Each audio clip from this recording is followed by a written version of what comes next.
Nave, Chair of the Transportation Committee. I am joined with my colleagues, Councilors Patrona Jones-Rouser, Common Council President Rita Paniagua, Councilor Donna Moore, Councilor at Large Hannah Aaron Wright. We are here this morning to discuss the renewal of the contract of the Veal Bikes. I have three gentlemen here. If you'd like to introduce yourself. Yeah, thanks for having us this morning. I'm Reed Neal. I'm Partnerships and Policy Manager for VIO over the Syracuse market. I'm Paul Calabufo, the Operations Manager, boots on the ground here in Syracuse. Oh, at last, a face to the name. Hi, everyone. Jeffrey Hoover, Director of Government Partnerships at VIO. So what we want to discuss is where do we go with VIO? I did speak with Reed and Paul yesterday on this. We went over a number of issues. We went over numerous constituent complaints and concerns. We spoke about a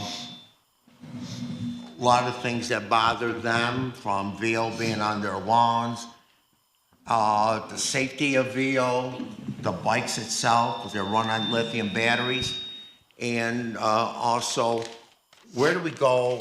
Where can we have land? Where can we have some locations throughout the city that it's viable to put them in safe locations, bike racks, where we can have signs that says VIO? And how can we outreach to the community? How can we participate with other organizations, and to be a good neighbor, and to be prompt and responsive on this issue? So, Jeff, do you want to start? Yeah, absolutely. First off, thank you for having us, and thank you for the opportunity to have this conversation. And Councilor, thank you for those comments. I couldn't agree more. So do you want to?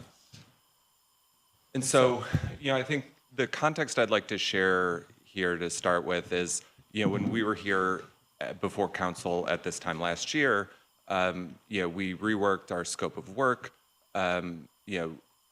Really grateful for council's input, and we had sort of 5 North Stars coming out of that process. And so, we made considerable new financial investments in the market in the neighborhood of about $250,000 of new spend, and that was kind of headlined by $50,000 of net new revenue we directly paid to the city in the form of trip fees.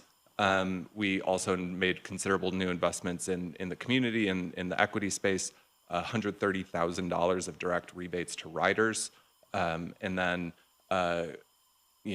considerable new spend on Paul's team in the form of increased labor budgets, increased van budgets, and we also initiated for the first time kind of direct financial support in the community. We provided grants to the Creek Rats for new equipment to do their wonderful work. Plus, over the years, we've invested considerable amount of staff time supporting the Creek Rats as well. We launched tip over detection in March of last year. We'll get into this in more detail, but in 2025, our team was proactively curing tipped over vehicles without needing a report from the community in about a little over 4.5 hours, which was a 70% improvement from 2024.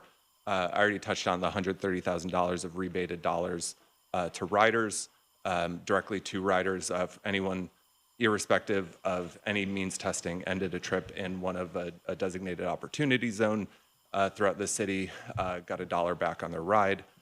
We launched the virtual parking coach we talked about at length when I was here in August before this council. We launched that tool mid-August, and just since that time, we prevented over 10,000 instances of what the tool determined to be bad parking. And then we codified a cure time for 3 hours. We also saw significant improvements in 2025 relative to 2024.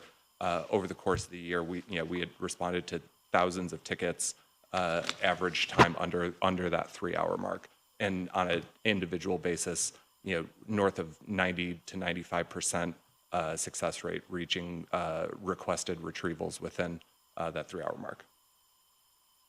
So a quick snapshot of 2025. We had tremendous program growth yet again. Rides were up 34%. 73% of all of our rides were taken during the weekday, or were taken, during the work week, quote unquote. So this is not just a weekend pastime. The rides per vehicle per day, kind of our base core metric when we look at how well used the vehicles are, was up 13%. Again, weekdays leading the pack here. And just to set context, 1 ride per vehicle per day is considered good. And so 1.7, nearly 2 rides per vehicle per day is fantastic.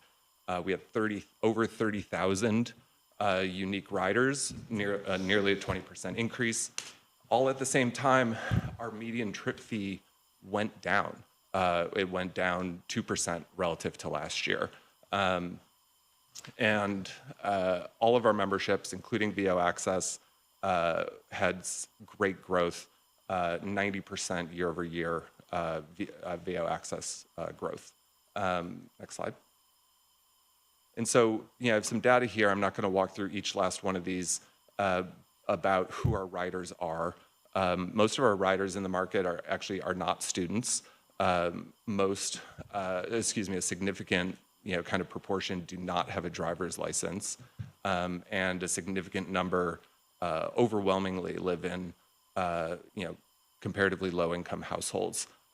So we have much more data we can provide this council and the city that we regularly provide from our annual rider survey, but these are kind of the headlines as to who our riders are in Syracuse. The last kind of note I want to offer some context around looking at the spring and the summer is that our ridership really does not hinge on the SU calendar. It certainly doesn't hurt, but as you can see, as we get into the summer, July and then August, the utilization of our vehicles actually picks up as SU goes out of season, and so we're not. I have certainly may anticipate that there are some questions. Are we mostly a tool for kind of the SU kids, the students in Syracuse? And I think definitively not. We love the utilization that we can provide. We hope we can convince students they don't need cars on campus, but we're stressing the point we're a tool for all Syracuse residents here. I want to say a bit about the Access program. Really, this is our low-income program, and so I'm also offering some context relative to some peer cities in which we also operate. I will note Cleveland is maybe perhaps a bit of an outlier because that's a market we share with another company. It's not an exclusive market as is the case in Syracuse, or Rochester, Toledo, and Hartford are also all exclusive. So just wanted to note that. But you'll see the really fantastic growth that we've seen in the program, and Syracuse is kind of outperforming its peers in this space as well. So there's I will be the first person to say there's absolutely more work to be done here. I think there's lots of opportunity, but I do want to recognize the growth and the success we've had thus far. So next slide. And so, when we're talking about our riders, when do they use the program? Again, really kind of the meaty part of the curve is between 1 to 9 p.m. Nearly 60% of all of our trips took place during those hours. And so, I think another concern that can be offered about these programs at times is, this is a kind of a late night joyriding, come home from the bar type of mayhem-inducing thing. And, I don't pretend that, everyone is a perfect angel when they get on a shared micromobility vehicle, but, you can see that this is a real, incredibly well-used tool for people to kind of go about their daily lives, including given the high volume of trips on weekdays, is a commute tool, very much so. So to touch on revenue share in a little bit more detail, so beginning last year, we provided the city a 15-cent per trip revenue share. We booked just a few dollars shy of $50,000 of revenue paid to the city this year. And there are trips in which, or for which, that revenue share does not apply, primarily VO access or other membership trips where we're offering either, where we're offering extremely discounted rates to our riders, and opportunity zone trips that end in the opportunity zones that we'll chat about in a little bit. So we don't pay fees to the city on those trips, but essentially any other trip that's taken, we pay a 15-cent fee to the city, and began that for the first time last year. A little more specifics on the automated tip over detection. We launched that essentially when we kicked off service very early spring last year. We can really flex the prioritization, be responsive to, whether it be a public report, an ongoing event, or just our own utilization data. We have a lot of opportunity to really prioritize where we can see the highest tipped over vehicles. Where the highest tipped over vehicles concentrations exist. So in 2024, we were essentially collecting data, but Paul's team was not kind of actioning that data. It was we were kind of rolling out the feature and wanted to establish a baseline essentially. And so, over the course of that year, with no kind of direct intervention, we were clocking about 16 hours median cure time for tipped over vehicles which were not reported to us. And in 2025, with the benefit of that tool, and even in the context of tens of thousands, 40,000 more reported tipped over vehicles, self-identified, tipped over vehicles, an increase. I mean, these are staggering numbers. Like, truly, have not seen anything like this in any other market where we use this tool. Increase of 140, tipped over vehicles per day. Our cure time dropped from 16 hours to 4 hours and 45 minutes. Again, not to say that some of those vehicles weren't also reported, of course, but this is entirely automated and enables Paul's team to be proactive rather than just being reactive. We talked about opportunity zones. This is kind of the initial map that we identified in partnership with DPW, and we kind of got to a place last summer in late June where we finalized these areas. And so the basic premise here is that a rider will receive in an automated fashion. They don't have to make any request. There's nothing manual for the rider to do. They end a trip in one of these areas, and they receive their standard dollar unlock fee back to them. These areas were selected primarily, having a sort of a demographic mix of, what was understood to be very low personal car ownership and low household incomes and a dearth of transit options. No application is necessary, no means testing is necessary to take advantage of these discounts. And so just a little more kind of in-depth information. We actually expanded the opportunity zone map a little bit throughout the course of the year, and you can see kind of by neighborhood where all of those and these are all trip ends. That's the kind of the basis for the discount. So you can see where those were distributed throughout the city. And in some, like I mentioned at kind of the top of the conversation, over $130,000 refunded directly to riders. This, virtual parking coach, probably the most discussed item on the list, is really meant to drive improved parking behavior. Again, I am absolutely unabashed to say that we were delayed in launching this tool. That was that was on me. And, we talked about this in length in August. And also that of course, there is more work to be done here. And so the premise behind Virtual Parking Coach is it's an AI-powered tool. When a rider ends their trip, it is intended to, in real time, analyze the parking behavior of the rider, instruct the rider how to take corrective action, and essentially require the rider to do so before ending their trip. Works in the context of the city's built environment, and the city does not need to make any type of infrastructure improvements to leverage this tool. So we had 10,000 instances where riders took corrective action from August till the end of the year and improved their parking outcomes. And you can kind of see the improvement here where the vehicle was hanging out. This is just one example from September. The vehicle is kind of hanging out in the middle of a plaza. The rider took corrective action and moved it essentially to a bike rack, which is exactly the behavior we want to see.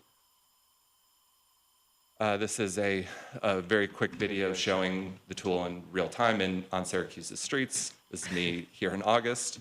I am not a scooter. And so you see it's blocking the sidewalk.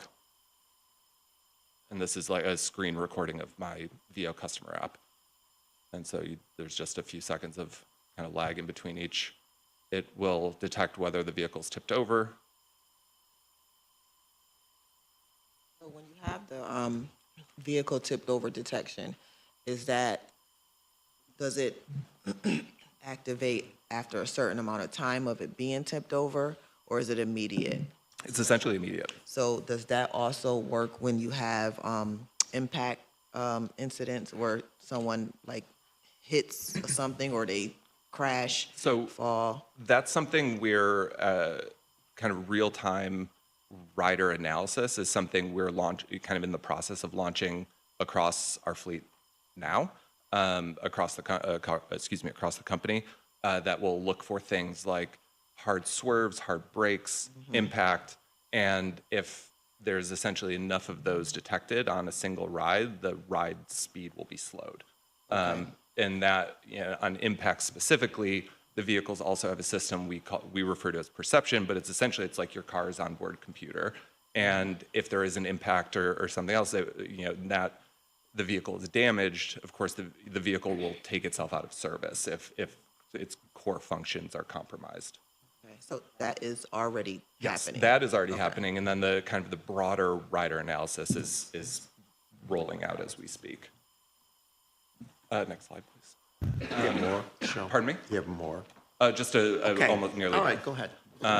And so, I think just about the last kind of North Star from the expanded scope of work last year was kind of broadly referring to these as 311s, but kind of requested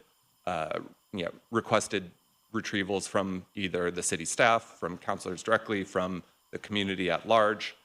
And you can see our response time dropped from median response time from 2 hours and 33 minutes down to 2 hours and 11 minutes, from 24 down to 25.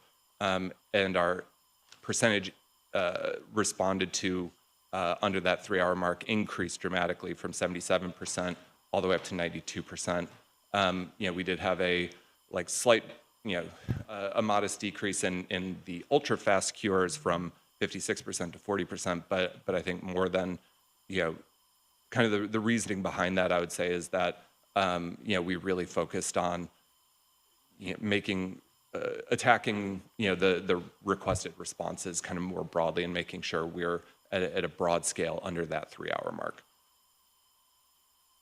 About last but not least, to do that, we made significant investments in the local team. Our van fleet increased by 33%. We'll continue to increase that service vehicle fleet as as conditions require, and certainly including on occasions where we increase our local fleet. We increased our labor by more than 22%. We kind of look at that as like an overall total of hours. but we did employ more than 40 Syracuse residents on the local team throughout the course of the year. And apologies, I left the XX there, but over 80%, we'll correct that before we send this deck on to council, but over 80% of the staff were specifically residents of the city proper. We also at the same time got stricter with our riders. Paul and his team issued 50% more violations to our riders. When we come across a vehicle that's parked particularly poorly, we're able to analyze. We use the virtual parking coach tool. If a rider ignores that, it does essentially guarantee us we will have a picture of the vehicle, the condition in which the rider left it. So we're able to issue many more violations. Those violations also had more teeth. We had a huge increase of violations that accompanied with it a monetary fine, and we also removed riders from our platform at a much more aggressive rate for repeated bad behavior. And so what's next in Syracuse, kind of a new vehicle design. We're launching 2 new vehicles. If you can fast forward, those are obviously just concept renderings there. Oh, pardon me. If you can go back. The vehicle on the left is a 3-wheeled vehicle. We're calling the trike, is meant to radically increase the kind of scope of rider who might feel comfortable using our service. People with really much more considerable mobility issues, people with poor balance, or just folks who just aren't comfortable riding on 2 wheels. We'll have storage capacity to carry larger bags, but also things like oxygen tanks, larger quantities of medical supplies, canes and walkers. And the vehicle on the right is the concept of a cargo bike, where we really want to focus, when those vehicles come to Syracuse, really want to focus deploying in known areas of kind of food deserts. It's one thing to get to a grocery store on a scooter.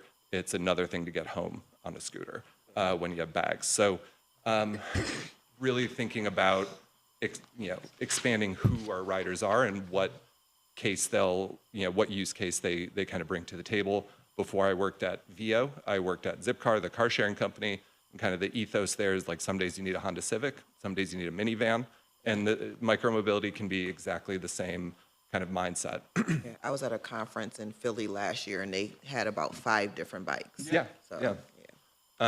And a really cool thing, next slide, please. Really cool thing we're doing, we have an agreement with Centro that for any rider that rides their vehicle to a Centro stop, gets on the bus and scans that QR code, they'll get $1 back. Centro doesn't have to invest a penny. The city doesn't have to invest a penny. And so this is one more way where we're making it not just cheaper for our riders to ride, but very specifically cheaper for our riders to use our vehicles to connect to public transportation. And so great for Centro, great for us, great for the riders, really kind of a win-win-win on all sides. And we're super excited to be rolling this out in the spring. Oh, that was meant to be paired with the cargo bike slide. But having identified zip codes in Syracuse, specifically 13205, where overwhelming majority of housing units are not within a 3/4 mile walk to a grocery store. Large plurality of residents in the neighborhood don't have access to a car. And that's it. Okay. Thanks for the opportunity. Sure. So I want to touch on base. You were talking about with Centro. So is there a bicycle rack at the transportation hub where they can go? There is. Yeah, I'll let Paul answer more directly, but this is also meant to be applicable for any Centro stop across the city, not just at the main station downtown. So it would also be important to have bike racks, their bus stops. Yeah. Have you have any sites for potential bike racks in the city? Do you have any sites available that you're in discussion? We have 44 right now in the city, but we're always happy to add more. I'm always looking for, information on where people want them. Obviously, we want the scooters where people want to use them. So there's 44 right now, but there can be however many Can you will work. send me data or where they are?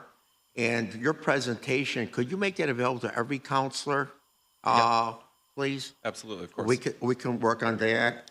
I also want to touch Hold on in, 1 second. yeah, go ahead. Of those 44 bike racks, how many were already existing that you guys didn't install? I want to say something like 25. I don't know the exact number, but it's in that ballpark. We also, I think there was a pre-existing bike share here before us, and we converted the pre-existing racks. Yeah, as that's well. where those 25 came from. Okay. All right. Now, you mentioned about joyriding. Someone's had too much to drink, they can get on a wheel bike. My concern, if they're intoxicated, they may be going right in the middle of the road and having a good time. And that's a problem. That's a problem. So I think we have to consider, when we talk about, well, if you're leaving a bar, you want to do some drinking, you're intoxicated, well, you shouldn't be riding any vehicle, including a scooter. So that's something, a tool we're working on. That's essentially a cognition test for riders. Okay. We need to be very, very clear that, we are not making a stone cold representation as to someone's intoxication. Right. But, there are essentially, we just want to increase the friction on riders who may have had too much to drink. We can target that as appropriate at specific times of day. And that's a tool that I expect to have available early this spring. Now, on the display, we saw children riding on them with helmets. Technically, there's no enforcement that they have to have a helmet. So I think people look at it as somewhat misleading. And it's misleading because for helmets, if you were enforcing it, I can see it. But by showing a picture, people aren't riding the bicycle. I mean, common sense, a person would be. But because it's not enforced, very few times do I ever see a person, if ever, on a bicycle with a helmet. So I couldn't agree more. Of absolutely everyone should ride with helmets. Full stop. I will say, to be sort of as legalistic, to be legalistic for a second, state law does not require helmet use for people who are over 18, which our terms of service explicitly require you to be 18 or over. One tool, and so helmet requirements can also be kind of an equity barrier. Not everyone can afford to buy a decent helmet, especially those folks, say, on the low income program. I will say another new tool that will be on when we relaunch. Presuming we in the city agree to do so, is an AI-powered helmet detection tool that you essentially turn on yourself. It analyzes whether you have a helmet on or not, and we take kind of a carrot rather than a stick approach. So you can have the rider will be presented with another rebate opportunity if they wear a helmet. And it's also important, you say you have to be 18 or over, but the facts are minors. I've seen children riding, they're able to get access. And what's scary is they do go in the middle of the road, and it's like a toy. And, and this puts VO and or the rider liable. Can you explain, and I want to talk about this program you have about refunding over $130,000, because I look at the opportunity zones, and I do see the majority are from the north side, Skunk City, and Brighton. Yeah. So if you'd like to talk about that. Yeah, absolutely. So we, I looked at several metrics, some of which were our internal data, some of which were kind of the city's own demographic data, looked for overlap of high utilization, where people kind of demonstrating the need and the use already, but also the city's kind of internal data relative to household income, relative to household car ownership, looking at Centro schedules and lines, and looking specifically for places where Centro service is lacking. And so that was really the general criteria that went into selecting those zones. Those are entirely flexible, and we're certainly open to having discussions with DPW and this council and city leadership generally about the exact kind of location and composition of those zones. So you said that the $130,000 went back to riders. Yep. How? So a rider takes a trip, they end their, a normal, say you're not on any type of membership or anything, you're just a casual rider taking a ride. The sort of normal pricing structure is a $1 unlock fee and a 36 cents a minute. And so you're that rider, you take your ride, you end your trip in one of the opportunity zones that's all GPS based, and you are just automatically refunded that $1 unlock fee. Right there and there. Oh, Yep. I see. And Okay. so there's nothing the rider has to do. Oh, okay. Okay. Now, before you get too far away from the racks, so when the bikes are left in the city racks, wherever they are, so can somebody use grab that bike and continue using it? Exactly. Okay, but then how do you know if the mileage left there based on the charge is enough to get you to where you're going? Did that make sense? I'm sorry, I'm not sure Okay, I'm following the question. so these are batteries, right? They're charged. So when they're fully charged, how many miles can they run? Sure. So you're asking if the vehicles have kind of enough battery to get you to where you To want get to the next ride. Absolutely. So there's a few things. So in the app that you use to locate the vehicle, unlock the vehicle on your phone, when you sort of select a vehicle, it tells you straight away what both the charge level and the kind of general mileage left, like the mileage available. they can see that when they- exactly. oh, okay. And then if a battery gets below, If it's down to 5%, it won't let you rent it anymore. okay. it sort of disappears from Yeah. Okay. and it is sort of an internal metric that we hold and that Paul is responsible for executing is we specifically for charge levels because batteries running out of battery is actually one of the top probably 3, maybe even 2 drivers of a vehicle kind of being left in a place it shouldn't be. A rider just doesn't really have much of an option other than to walk away from it at that point. But we hold ourselves to a very strict like battery swap every 10 rides. So how many metric. miles does it? A full battery will get you, and of course, colder weather, hilly, will kind of affect this, but about 45 miles on a full charge. And kind of similar to that question, does the bikes give notice when someone's money is running out? That's a great question. I don't believe the bike itself does, but in the app, you'll get like a pop-up notice in the app. Oh, so, okay. So if my money runs out while I'm riding, does the bike just halt? Yeah, so it does. It actually does give a verbal notice. Oh, it If does. if you are on a credit card, then that's not an issue. But if you are on a debit card and you are using up the last of your money, it will give a notice. A verbal notice. The bike will talk to you and say, "You're running low on funds. Stop your ride within the next 5." I forget. Whatever. I guess it depends how much money's left. Stop your ride within the next 5 minutes. Say, and then it will say one more time, "You're out of funds," and then it will turn off. Okay, so that's my issue, and I guess it's more or less the rider's issue. But I witnessed a nearly accident, I should say, where a bike seemingly just stopped. There was 2 riders. One of the bikes just stopped. The other rider crashed into that individual. Both bikes and riders are down, and a bus is about to. Good thing the bus was able to stop, but it was very traumatic for myself. Sure. So I can only imagine what happened with them. So I don't know if there's, like you said, does the bike start to slow down at some? So it never comes to a full stop. It never applies the brakes. What happens is the motor cuts off. So if you're going, let's say you're going 10 miles an hour, the motor will stop going. So then you will glide however far, unless you were to actually hit the brakes. Okay, so I'm not sure what, but And yeah.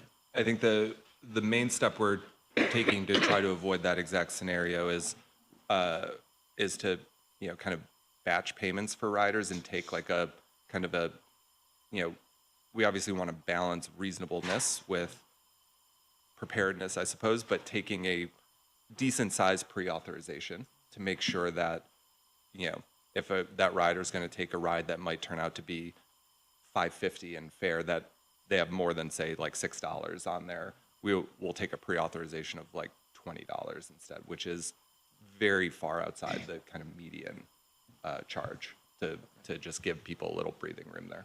So The that was the Braxton- reason why I asked about the impacts part. That's why I asked about that. But I just wanted to clarify a little bit what President Paniagua has stated. So if I return my bike to a rack, when I end it, it cuts off the funding, correct? Exactly. Yep. Okay, so no one else can just go and pick it up and start to use it from where I left off if I left some money on available. Exactly. That's exactly right. And if we acknowledge that, and if your vehicle is misparked and the virtual parking coach is going and you just ignore the instructions, your meter will still run because we want to impose a bit of a financial penalty. However, there is, to avoid the scenario where someone can just come and take it, that does cut off after, I think, 20 minutes of it being idle. And so then the ride will turn itself off, so someone can't just come and pick it up and ride it free at that point. So now you open it up to something else. As far as the penalties, how many complaints have you received of people challenging charges? I'll have to follow up with you on that. I don't have that at the top of my head. It's always like kind of a low single-digit %, but I'll have to get you the specific number. Counselor, do you have Yeah, I have a couple questions. Obviously, these bikes have been invaluable in our city. A lot of people that don't have transportation rely on these to get to work, and like you said, grocery stores and whatnot. Some of the concerns I have, I've talked to a couple people whose cars have been hit by these bikes. They've called VO, and VO said that's not our responsibility. So who exactly is responsible for the damage done to other people's cars when somebody hits those with the bikes? The rider. And how do they find out who the rider is if they take off? Sure. These vehicles are essentially walking data machines, and we have very granular data as to the ride path of each vehicle. The GPS that's on board pings into the ether every 4 seconds, I believe, and so we have extremely granular data about the ride path of each vehicle. Of course, and if say the person who owns the car is able to say, I was at this place on this day at this time, we can identify every ride path that, like, within meters, with every ride path that kind of interacted with that location. And we can and we do require, I had a conversation with a Syracuse resident this year, communicated with council about it on this very issue. We are legally required, this is not a company policy, we are legally required to have a subpoena to turn that data over anytime it's personally identifiable to a singular person. We are legally required to have a subpoena to turn it over to SPD, for example, and we are very happy to do so. We even have a template form we will provide to SPD to send back to us for the subpoena. And we recommend that the owner of the car in this scenario work with SPD with the data we can provide in that scenario. Okay, so I'll sum it up for people that are listening. So you're saying that that person has to reach out to SPD, ask for a subpoena to get the records from you guys? That's the way the law is. Okay, all right, I just wanted to make sure I was clear on that. The other question, I think you sort of touched on it, is having more bike racks accessible so that bikes aren't just thrown all over people's lawns, because that's the biggest complaint we get, right? Absolutely. And I know our president here had one sitting in front of her house for 4 days. So there is still that issue of them not getting picked up timely. And, I hope that we can work on that going forward. Absolutely, more to be done there. We would love to have conversations with DPW about opportunities to deploy more racks. Absolutely. Okay. Is there any chance these racks do they have the potential to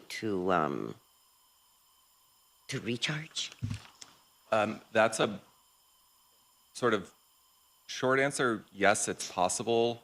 Long answer is it's a much bigger process because of the requirement to sort of tie into the grid. Okay. You know, and also, you know, one of the most labor-consuming tasks we have are swappable batteries. But it is also a benefit to have swappable batteries where our team can just pop new ones in. And so we are highly flexible in terms of charging. It's absolutely an opportunity we'd love to pursue, but from my perspective, it would not be a fast deployment. Something to look forward to. Exactly. Okay. One more question I have. You said that you only are renting to certain people, but we clearly see young children on bikes. So do you not require them to scan their picture before they get on the bike? We don't. There are places like California where it's a state law, and so we do where it's legally required. It's not in New York State, and when you are a new customer, you have to agree to our terms of service, which is in the eyes of the law, is a binding contract. And within that terms of service, you're stipulating that you're 18. And so by our view, anyone who does that under 18 is essentially committing fraud. I think the challenge that we have also seen in say our California markets is, you know, a parent who is, say, willing to let their kid use their credit card to pay for the trips is also willing to let their kid use their ID to create an account. So I understand that, but how hard is it to add that to the app here in Syracuse so that we can make sure our kids are safe? It's absolutely a possibility. You know, there are equity implications for that, though. A lot of low-income folks, you know, who may be unbanked, like, are also very likely to be without ID. And so that's the challenge that you run into, is that it inadvertently becomes exclusionary, and the kids who are really motivated to use it are going to use it, or we're just going to push them to, to buy a, you know, rickety, too fast piece of junk from Amazon for $75. That's going to have an unsafe battery and also go 30 miles an hour instead of 15. So it's technically possible. There are some very real trade-offs to it. Are you able to somehow implement in your system rides for teens, where you could have them as riders, maybe, you know, 14 to 18 or 17, where they do have to identify themselves, but the system then triggers the bike to only go so much speed? That's a great question. Yes, that's technically possible. We'd need a change in state law first. The industry's insurance market, you know, the city requires us to carry general liability protection and the like. The industry's insurance market has to actually create a product to make us insurable under that scenario. This is something we're actually, you know, working through with the city of Denver now. Denver has the same interest. We're putting at best probably a 2-year time horizon on it. But yeah, it is technically possible. There are just some pretty significant roadblocks, you know, in the way. So you mentioned when you discussed the access program that we have seen growth, and but there's still a lot to do. Absolutely. So where is your biggest challenge right now? So, I mean, there's a few challenges that, you know, kind of that always exist. Is, you know, it is really required to keep the business viable that we verify people.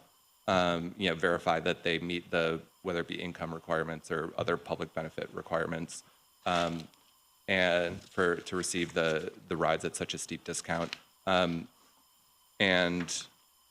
you know, providing that credential is always, it's not a roadblock per se, but it's a point of friction that can, you know, that can prevent people from engaging.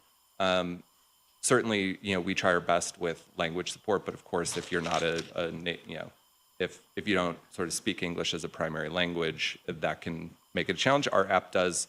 That said, you know, our website is translated to Spanish and Chinese. Our app, whatever your background settings on your phone, the language background setting on your phone, the app kind of automatically translates to it. Okay. So we do provide language support, but just like anything else, it's, I don't want to pretend that it's easy, that it's sort of no different. Question And- on that. Yeah, sure. Could we add Arabic? The phone application will already support Arabic if your phone itself is Okay. set to Arabic. So it's literally whatever language your phone is set Exactly. to. Yeah, Thank you. of course. And then, just kind of knowledge about the program. There's always Marketing. yeah, absolutely. And that's obviously the place where we individually can make the biggest difference. Something that we are committing to for this coming year is to and we'll very much need the city's partnership on this to sort of help us be a convener, but is to establish an equity working group of sorts that will gather regional stakeholders to understand to help us understand better where the blockers are, and to make sure that we're reaching folks kind of where they exist in their lives, whether it's publicly supported housing, whether it's kind of any other resource that will in essence automatically qualify someone for the program, is to get information into the hands of folks kind of in the flow of their daily life, and whether that be libraries, public housing, kind of you name it. You have like a one sheet of information of the program Yeah, that we could post? when we send the deck on, we'll send that as well. Okay. If you don't mind me stepping in, this is like something that's been a big kind of passion of mine from the beginning when we started. And I saw, boy, I really thought there'd be more non-English speakers using it than there was. So I'm friends with Nicole Watt from Hope Speak, Oprah, and I said, hey, can you help me with this? So, every summer, but this summer as well, she put on a little event on the north side. I came. we've been there. I said, okay, yeah, there you go. I said, can you just help me I want somebody who speaks the language to teach the people that speak that language how to use, because I think the big barrier is not even the language. Like you said, you can get it in your language. It's that people don't realize it's for them. That's the biggest. They just think like that's something else. That's not for me. So I was like, I need somebody from the community.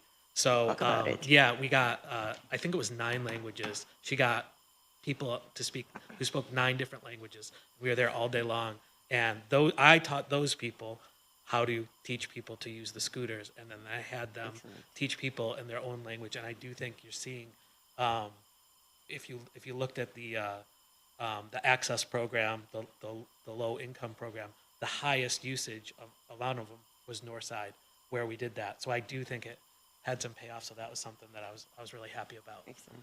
Excellent. That's good. I just want to follow up because we have the most diversity on the north side, multiple languages. And many people where their native land is probably survived on bikes. So, And that's the highest percentage based Yeah. on your usage. Yeah. it is. Now, I also wanted to ask about the safety of the bikes. We discussed this yesterday. How many times a day are they maintained when a bike is damaged in any way, a light is out? How do we constantly maintain, and where do we have a depot? I can- say the specific address, but if you want to talk about in general. We have, in the middle of the city, we have a warehouse. I employ 5 to 6 different mechanics at any different time. The head mechanic for the entire Northeast is located in Syracuse. So he's worked his way up he was a driver, a battery swapper, worked his way up to mechanic, then head mechanic in Syracuse, and then head mechanic for the whole company. So we've seen some success there. We have very good mechanics. So there's 4 ways that we get to scooters. One, each scooter has a self-diagnostic system, kind of like a check engine light in a car. So it will detect itself and alert us when there a problem is. So it puts itself, we call it error mode. It makes it so it's unrentable to the customers. It will not show up on the app. You can't rent it. And then it will flag itself for us as saying, come get me immediately. Something's broke. We bring it in, and we give it a full quality check and fix What whatever's if you get a flat while you're using it? So our tires have a liquid inside them that will fill in. Automatically? Yeah, yeah. It just once it's pierced inside, there's a liquid that will kind of fill in that gap. So it's still usable for a little bit. But yeah, that's honestly probably the thing that we bring in scooters for most. And that's one of the error state Right. things that will get ticked off to Paul's Right. team. It does alert you about brake failure, because I saw an incident 2 years ago where a gentleman ran through the light, and he did tell me his brakes failed at that moment. Is there any warning light on that where brakes need to be serviced? Yeah, if it won't work, then it won't let you run it. If it detects it, it's not 100%. So there are other No. ways we do it. Also, if a customer calls our line and says, "Hey, any problem," it could be anything. The headlight was out. They will put that in error, and then they will alert us, and we'll go pick it up. We also do we like systematically bring in every scooter. So every week we'll bring in 10 scooters until we get through the whole fleet and then start again. So we just, they come in, even if there's nothing wrong with them, just for a quality check. And then at the beginning and end of every year, this is what I'm doing all winter, is just we bring in every scooter, we quality check every scooter, we fix everything. One thing I'm really excited about, we're adding baskets onto every scooter now, so that there'll be a basket for The people that seated- go the seated grocery shitting. All the seated So that's vehicles. good. Another I was going to mention about the lithium batteries. Talk about the batteries and how it's secured, and what do you do to prevent from a fire? That's what I just want to say. Sure, and I'll answer that question. I think one thing I just wanted to add to the answer to the previous question, the other thing we do is every time we touch a vehicle for any reason, battery swap, requested retrieval, just like using the automated tip over detection and writing a tip over, there's a kind of was it 4-step, 5-step? 5-step. 5 steps, excuse me. I never can remember it, but it's like 5 S's we call it, where kind of field check that the technician does. They check the brakes, they check the throttle, they check the sort of core like safety functions of the vehicle on every touch. And so given the frequency with which we swap batteries, pick up tipped over vehicles, that field check is happening typically multiple times per week, and sometimes multiple times per day, given on the highest ridership days, on essentially all vehicles in the market. And then Councilor Nave, on fire suppression. So this is certainly an evolving kind of practice area for us. We do operate in New York City. FDNY is really like the national leader on this issue, and so we're kind of constantly evolving our tactics and our best practices hand in glove with FDNY. And so I think the headlines are that we first and foremost, the risk to any battery are damaged batteries. And so every time a battery is brought to the warehouse for charging purposes, it is inspected by the team to make sure there's no evidence of corrosion, of damage, of impact, anything that could damage the battery, because that is truly where the risk exists. We have all charging practices are monitored both by camera and by human. Again, because kind of a stored battery that's not being charged is essentially no risk. The batteries themselves are UL certified on several different certifications, both at the cell level, at the entire battery level, and the battery vehicle together as an electrical system. All have separate UL certifications. And then, of course, we take precautions where if we do identify a damaged battery, we have a safe storage mechanism for damaged batteries. We then get the battery out of the warehouse really as quickly as practicable with a identified recycling partner, typically Redwood Materials, though I'm not sure if that's your partner here. But even we can, outfits like AutoZone and kind of auto parts stores will often recycle batteries as well. So those are really the headlines, and obviously all of that said, with the warehouse was, we typically have local officials show up for inspections. When we first did the warehouse, the electrical work was, done by a licensed professional and done in a way that meets city code.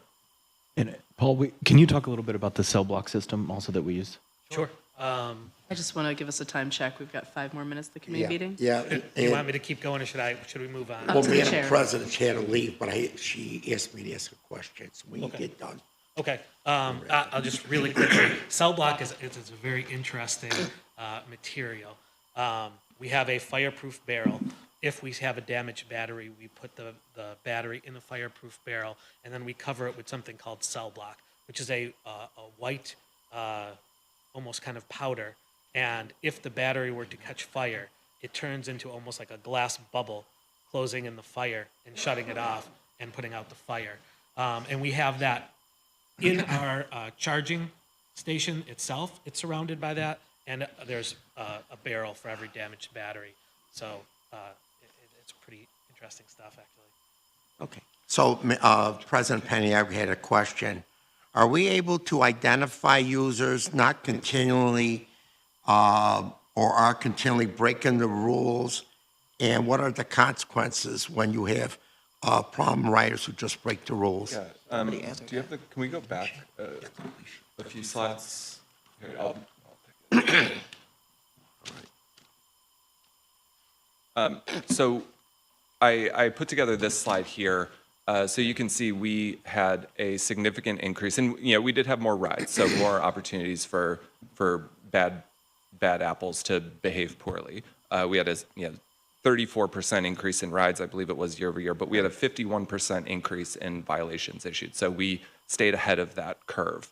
Our violation schedule offers 2 warnings to riders, and we look at that as an opportunity, obviously, to sort of positively engage, positively change behavior, and also not drive people away. Because certainly when you start fining people money, there's a pretty decent chance they're going to stop riding with you, which for the real jerks out there is okay. We don't want the worst apples on our system. But we also don't want to just send them off like at the first accidental, in most cases, lapse in behavior. We don't want to just send them into the arms of a car, essentially. No. And so if you get to a 3rd fine, you start having to pay us money before you can ride again. And if you get a 4th fine, that's where the suspension kicks in. You have to take kind of a quiz demonstrating you are aware of the rules of the city, coupled with your fine before you can ride again. So we suspended almost 200 people via the quiz mechanism last year, which again was a significant increase over the year prior. Any of my colleagues have any other questions? Just have a little, maybe you can get a little PR plug. Are you able to just state where would people go to report the bikes? Like, what's the? Yeah, absolutely. So if there's a vehicle out that you want us to come pick up, you can email hello@voride.com is the easiest way to do it. All of our vehicles have our company contact information right on them. And even if you aren't ever a rider, you can do it in the app. You can just send an email. We have an 855 phone number that I never can remember, but is also on the bike itself. So at the end of the day, when it's on property, it's the responsibility of the rider, not the resident. Understood. And then I think, like we said yesterday, we have to promote this very much so people know, and I think an advertising blitz would be very helpful to have a number, and that and as we go along with this program, I think we're going to do, hopefully we'll have less issues, and that and things will go through for this coming year. Absolutely. I will say we've had, on a sort of a per ride basis, we have seen a year over year, like for many years now, continuing reduction of total, complaints per ride, essentially. Right. But you're absolutely right. It is VO's and our riders' responsibility to kind of behave like good neighbors. A lot of opportunities to really constructively engage. I would absolutely ask the city's partnership on kind of getting the word out through the city's social channels and kind of megaphone that it possesses, like we'd love to, put a lot of this information out there. Completely agree with you. Wow. I'm sorry, I have one more question. Sure, Counselor. Double riders, Yeah. is that allowable? It's against we are launching a vehicle that's actually meant for two people. That is really, I think, a great tool, say for folks who have limited visibility, may not ever be appropriate or safe for them to drive, but they can certainly ride. Save that vehicle? No, it is not allowed. And so absolutely something a rider can get, receive a violation for. Well, I want to thank you for taking the time, for coming here and speaking to us. My fellow counselors, I thank you, and for our guests are here, thank you. I will now ask for an adjournment. Second. So moved. Okay, thank you. Thank you all very much, counselors. Thanks.